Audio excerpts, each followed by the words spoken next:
My name is Janice, and my role at Google is a product marketing manager on the Grow with Google team.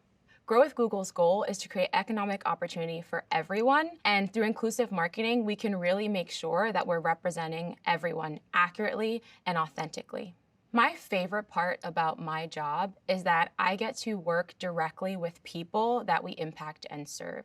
On Grow with Google, I get to be the person that partners with nonprofit organization that can directly go up to people and say, hey, I have an opportunity for you that will open up doors for a new job and a career that you probably thought wasn't possible before. Representation is really important, not just because it is the right thing to do. It's important that people can see themselves in your work so that they feel like they matter, so that they feel visible. But it's also the right business decision.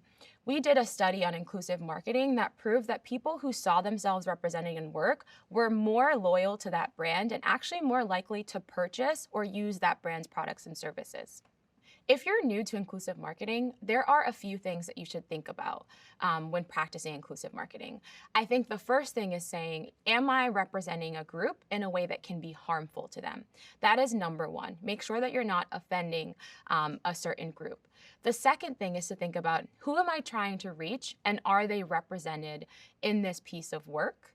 And then I would also say to ask yourself, who's missing? Who is not in the room? Who are we trying to speak to that we haven't spoken to before and that we're not representing in our work?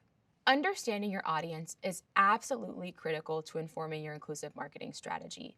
You are not going to be able to accurately represent a group of people unless you truly understand more than just what they look like. You need to understand their environment, you need to understand their actions, their behavior, what influences them. I would start with the research, and then from there, build your idea, build your solution, build your plan, because only then will it be authentic and speak to your users.